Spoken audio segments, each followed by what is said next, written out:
Bonjour à toutes et à tous. Exceptionnellement, je fais une petite, toute très courte vidéo de ma voiture parce que j'ai un petit peu de temps libre avant de retourner au travail. Simplement pour vous encourager, je vous en prie, à ne pas avoir peur, à arrêter de paniquer devant ce coronavirus. Il n'est pas mortel à 100%, on le sait déjà. Le taux de létalité, effectivement, est compris entre 3 et 5%, mais on est bien loin d'une mortalité, j'allais dire, totale et radicale que beaucoup se mettent dans la tête. Non, il n'est pas mortel à 100%. Il y a différents moyens de s'en prémunir, effectivement. On a des moyens physiques, des moyens matériels de s'en prémunir. Vous les connaissez certainement déjà, et beaucoup on en parle d'ailleurs sur les réseaux sociaux. Vous pouvez les appliquer, bien entendu.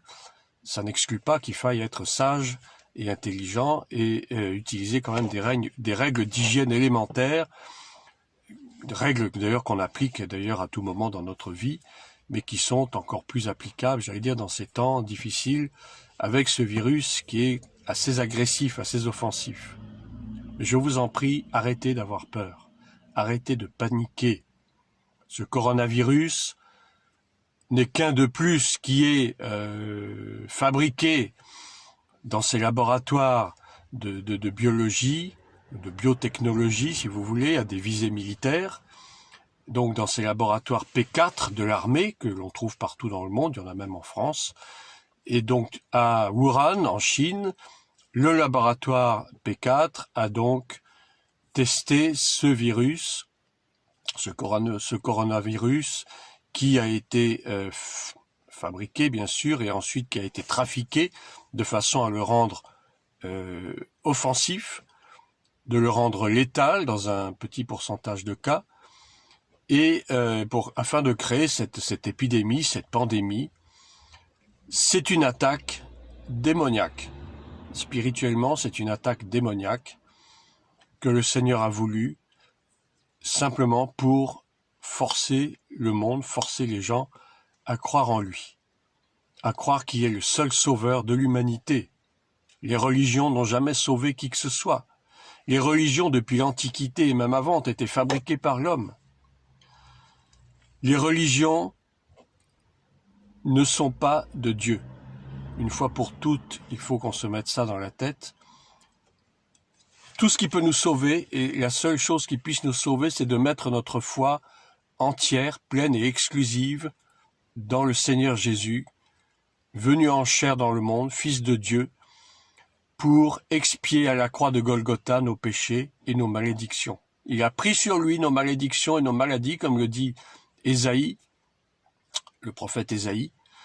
Il est le seul recours, il est notre seule sauvegarde, il est notre seul remède, entre guillemets, contre toute attaque démoniaque et particulièrement contre toute maladie.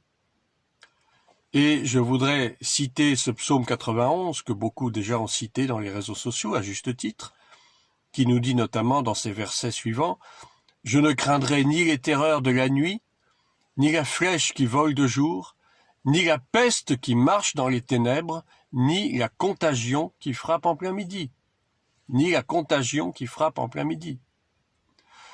Faisons nôtre ce psaume, n'hésitons pas à le réciter matin, midi et soir comme un médicament. Ce n'est pas un fétiche, ce n'est pas un gris-gris non plus, la parole de Dieu n'est pas un fétiche, la parole de Dieu est réelle, la parole de Dieu est vivante, elle est la vérité, celle qui nous permet de triompher de toutes les embûches du malin.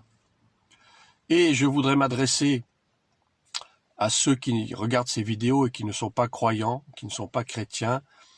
Il est le temps pour vous de fléchir les genoux devant Dieu, de reconnaître que vous avez vécu sans lui pendant des années, voire des décennies, qu'il est temps maintenant de se tourner vers Jésus-Christ, le seul Sauveur et Seigneur, le seul qui soit mort et ressuscité. Personne d'autre que lui n'est mort et ressuscité. Beaucoup sont morts, mais tous ne sont pas ressuscités, à part lui. Il est le seul.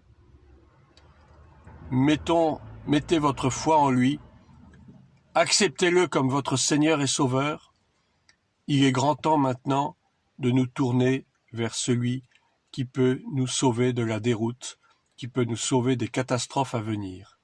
Le monde est en pleine déroute, le monde est en pleine déconfiture, mais nous ne devons pas baisser les bras. Au contraire, nous devons redoubler à la fois de vigilance et partir en guerre contre tous ces hordes de démons qui cherchent à nuire à l'Église, qui cherchent à nuire aux chrétiens et qui cherchent d'une façon générale à nuire au monde entier. Mais encore une fois, n'ayez pas peur, ça ne sert à rien.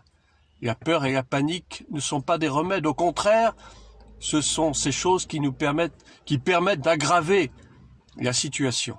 Dans la peur et dans la panique, on fait n'importe quoi, on fait des bêtises, et ça n'ajoute rien du tout. Ce n'est pas du tout un remède efficace.